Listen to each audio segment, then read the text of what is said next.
7th की math ICSE board की start करने जा रहा हूँ। और इसमें हम लोग सलीना पब्लिकेशन की मैथमेटिक्स को डिस्कस करेंगे और उसका फुल सोल्यूशन करवाएंगे इस पर, यानी कि सलीना कंसाइज मैथमेटिक्स। और इसमें आज का हमारा पहला जो टॉपिक रहेगा एलजेब्रा का टॉपिक रहने वाला है, जिसमें सबसे फर्स्ट जो चैप्टर रहेगा फंडामेंटल कॉन्सेप्ट रहेंगे। फंडामेंटल कॉन्सेप्ट ये हमारा इसका फर्स्ट चैप्टर रहेगा। तो इसमें हम लोग क्या पढ़ेंगे, सबसे पहले ये समझेंगे कि कांस्टेंट क्या होता है और वेरिएबल क्या होता है, इसके बारे में समझेंगे। फिर समझेंगे टर्म क्या होता है, एल्जेब्रिक एक्सपेंशन क्या होता है, टाइप्स ऑफ एल्जेब्रिक एक्सपेंशन क्या होता है, एंड उसके बाद प्रोडक्ट के बारे में पढ़ेंगे, प्रोडक्ट क्या होता है। इसको 1 बाय 1 बहुत ही बेहतरीन तरीके से हम लोग सीखेंगे। और फैक्टर क्या होता है, बहुत इंपॉर्टेंट है ये रूल, फैक्टर को समझना बहुत ही अच्छा है। फिर पढ़ेंगे कोफिशिएंट क्या होता है और डिग्री ऑफ मोनोमियल। तो ये जो टॉपिक्स हैं इनको हम लोग 1 बाय 1 डिस्कस करेंगे, ठीक है। और एकदम जीरो से लेकर चलेंगे और एक एक चीज़ को डिस्कस करते हुए चलेंगे। और जहाँ पर आप लोगों को दिक्कत आए और कोई चीज़ समझ नहीं आए तो आप उसमें कमेंट बॉक्स में कमेंट कर सकते हैं और पूछ सकते हैं कहाँ पर आपको समझ में नहीं आ रहा है, ठीक है। तो हम लोग सबसे पहले समझ लेते हैं कि कांस्टेंट का मतलब क्या होता है। कांस्टेंट एक्चुअली क्या होता है, एक एल्जेब्रिक या अर्थमेटिक को डिजिट्स हैं 0 to 10, 0 to 9 तक जो डिजिट होते हैं नंबर के फॉर्म होते हैं, 0 1 2 3 .9 तक। ये जो टर्म होते हैं इनको हम बोलते हैं कांस्टेंट टर्म बोलते हैं। क्या बोलते हैं, कांस्टेंट टर्म बोलते हैं। वेरिएबल क्या होता है, जो अल्फ़ाबेट जो सीरीज होती है एक्स वाई जेड, ठीक है, इसको हम वेरिएबल बोलते हैं, ठीक है। एक्स वाई जेड ये वेरिएबल हो गए, ये कांस्टेंट हो गए। तो समझ लेते हैं। Suppose which has a fixed value and so these digits are and the numbers formed by these digits are called constant। तो उनको हम कांस्टेंट बोलेंगे, ठीक है। आप समझ लेते हैं वेरिएबल क्या होता है, ठीक है। इंग्लिश अल्फ़ाबेटिकल सीरीज जो अल्फ़ाबेट के फॉर्म में जो नंबर्स होते हैं एक्स वाई जेड, इनको हम वेरिएबल कहते हैं। इनका यूज करते हैं अलजेब्रा आर कॉल्ड वेरिएबल, ठीक है। सपोज फॉर एग्जांपल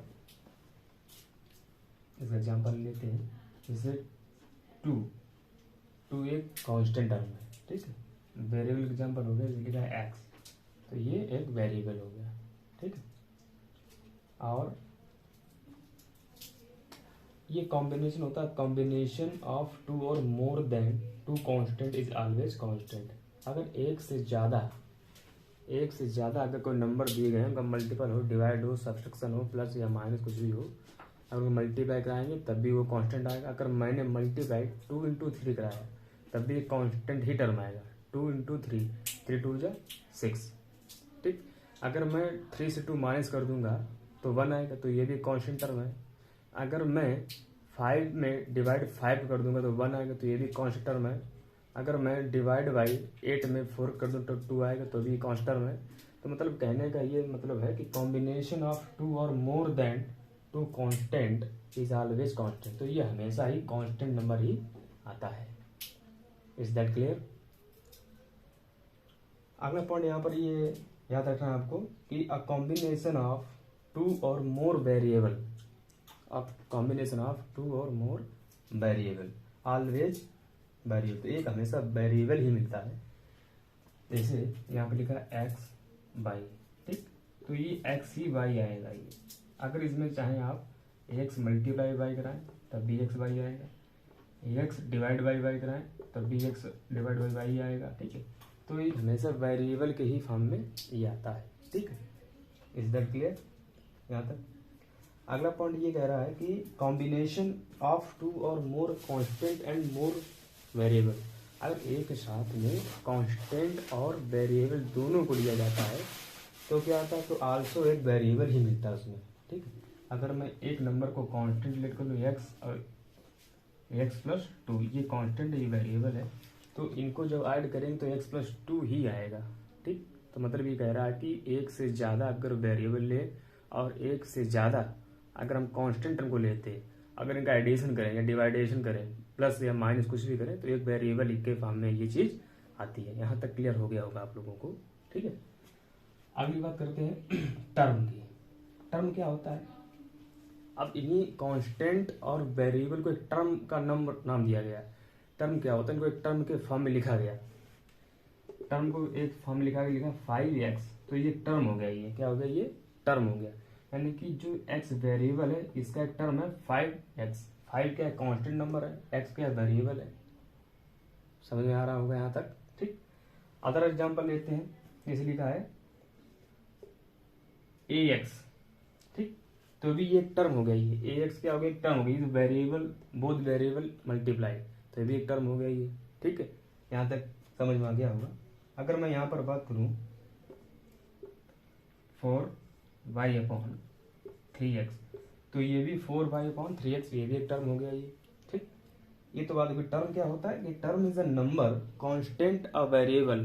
टर्म एक ऐसा नंबर होता है जिसमें कांस्टेंट और वेरिएबल दोनों होते हैं। ठीक है, और कॉम्बिनेशन होता है इनका। प्रोडक्ट हो सकते हैं और कांस्टेंट में के फॉर्म में हो सकते हैं और वेरिएबल। ठीक है, ये प्रोडक्ट के फॉर्म में लिखा है, जैसे लिखा 5 × x, ये प्रोडक्ट के फॉर्म में लिखा, ये कांस्टेंट के फॉर्म में लिखा है। ठीक है, तो ये क्या हो गया? टर्म हो गया।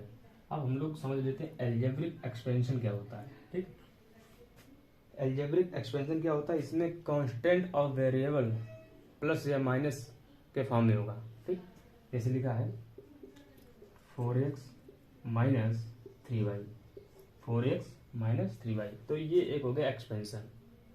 ठीक, अगर मैं यहाँ पर लिखूँ 5z + 2y, तो ये भी एक क्या हो गया? एक्सपेंशन हो गया ये। क्लियर? अब आगे देख लेते हैं हम लोग। इसके बाद हम लोग पढ़ेंगे टाइप्स ऑफ अलजेब्रिक एक्सपेंशन। ये बहुत मोस्ट इंपॉर्टेंट है, इसको अच्छे से सीखेंगे।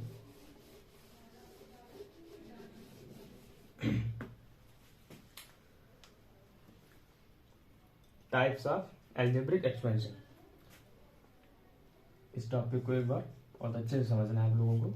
तो टाइप्स ऑफ एक्सपेंशन क्या होता है? अलजेब्रिक एक्सपेंशन, तो ये 1 and 1 टर्म लिया, ओनली 1 and 1 टर्म लिया तुमने। जैसे आप लोगों ने लिखा है एक्स, ओनली एक टर्म है ये।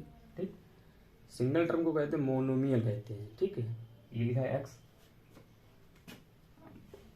-7y/2 लिखा, 2x/3 लिखा। ठीक, ये ओनली 1 टर्म लिखा है। ये क्या है? ओनली 1 टर्म, जिसको बोल रहे हैं मोनोमियल। ठीक, 1 टर्म की बात करा जा रहा है यहाँ पर। अब इसी टर्म में 2 टर्म लिख दें हम, x+2 लिख दिया। ठीक, x+2y लिख दिया, तो ये 2 टर्म हो गए, फर्स्ट एंड सेकंड। जो 2 टर्म हो गए तो बोलेंगे बाइनोमियल। क्या बोलेंगे इसको? बाइनोमियल। ठीक है, 2 टर्म। अगला एग्जाम्पल लेते हैं 8x/4 + 5x।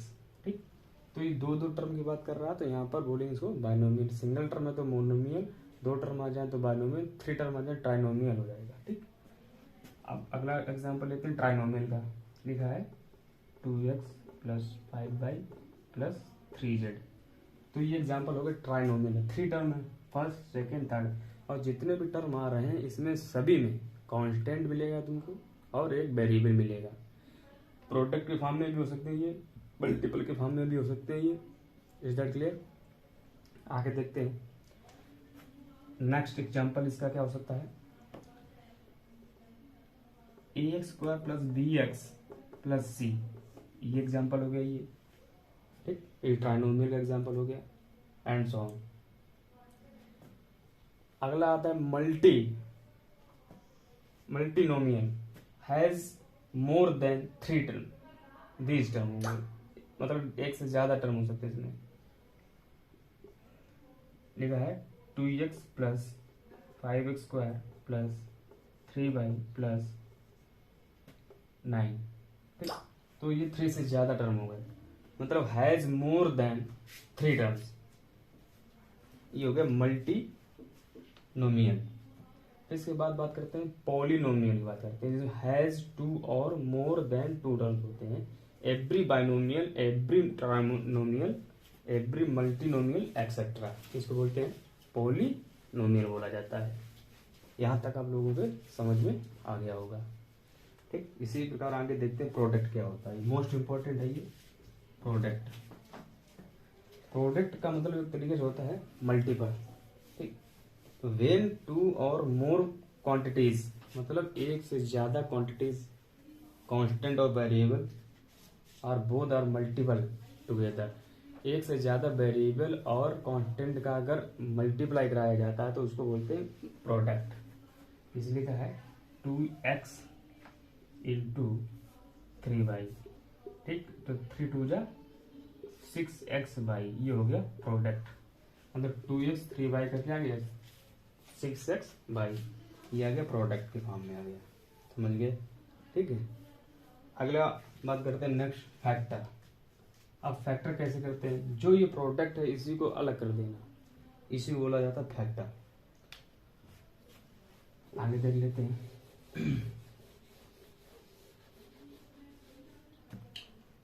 फैक्टर को समझने, फैक्टर क्या होता है। फैक्टर का मतलब ये होता है कि each of the quantities constant and variable multiplied together to form a term is called factor. Clear. For example लिखा है 4ay, अब इसके फैक्टर करने हैं। अभी आपने सीखा ये प्रोडक्ट के फॉर्म में, इसी को हम फैक्टर करेंगे, मतलब अलग अलग फॉर्म में इसको ब्रेक कर देना। कितने इसके ज्यादा से ज्यादा फैक्टर हो सकते हैं। ठीक, अब देखो यहाँ पर लिखा 4 को क्या लिखा जा सकता है 4, जिससे सपोज करिए आपने लिख दिया ये। ठीक, 4 के फैक्टर क्या क्या हो सकते हैं 2 इंटू 2 क्या होता है 4 होता है। ठीक, और 4 इंटू 1 4 बन जा 4 होगा। ठीक, और क्या हो सकता है, और तो कुछ नहीं हो सकता, 2 2 जा 4 होगा, 4 1 जा 4 होगा, तो इसके 2 फैक्टर मिलेगा 4 के। कौन कौन से मिलेगा तुमको 1, 2, 4, तो ये तो 4 के फैक्टर हो गए 1, 2, 4। क्लियर। अब ऐसे आप देखेंगे ए तो एक वेरिएबल के फॉर्म में है, ए तो सिंगल लिख देंगे आप, ए लिख देंगे। ठीक, ऐसे y एक वेरिएबल तो y लिख देंगे आप, तो 1, 2, 4, a, y। ठीक, अदर क्या मिलेगा तुमको 4a मिलेगा फैक्टर 4a, फिर मिलेगा 4y। ठीक है, 4a 4y, फिर आपको मिलेगा एक ay। ठीक है, ऐसे ही आपको लास्ट मिलेगा 4ay। ठीक है, तो ये आपके हो गए फैक्टर। मतलब फैक्टर मतलब ये होता है, ये जो चीज है 2 के टेबल में यार 2 2 जा 4 होता है, और 4 के टेबल में 4 बन जा 4, तो इसका फैक्टर हो गया 1, 2 और 4। क्लियर, ये हो गया फैक्टर। फैक्टर के बारे में समझ गए कि नहीं। ठीक है, तो मतलब ये कह रहा है कि each of the quantities constant and variable, जो भी जितनी क्वांटिटी होंगी ये कांस्टेंट और वेरिएबल के फॉर्म में होंगी। तो यहाँ पर आपको कुछ कांस्टेंट दिख रहे होंगे और कुछ वेरिएबल नंबर दिख रहे होंगे, तो ये सारे फैक्टर हो गए। ठीक, यहाँ तक बात समझ गए होंगे। अब हम लोग बात कर लेते हैं कोएफिशिएंट की बात करते हैं। कोएफिशिएंट क्या होता है, इसको बिगाड़ देते हैं। कोएफिशिएंट कह लेते हैं क्या। कोएफिशिएंट देखो क्या होता है कि इन मोनोमियल एनी फैक्टर और group of factor of a term is called a coefficient of the remaining part of the monomial. ठीक, फॉर एग्जाम्पल इस लिखा है 7x/z, हम बात कर रहे हैं कोएफिशिएंट। एग्जाम्पल लिखा है 7x/y और z, तो इसका जो कोएफिशिएंट है 7 is the coefficient 7 is the coefficient of x, y, z। तो इसका कोएफिशिएंट क्या है 7 क्या है कांस्टेंट टर्म है, तो 7 is the coefficient of x, y, z। अगली बात करते हैं x इज द कोफिशिएंट। अब यहाँ पर x की बात करते हैं ऐसे ही, तो x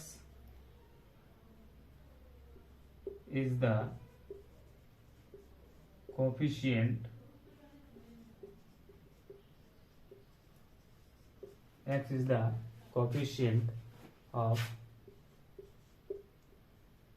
7/z।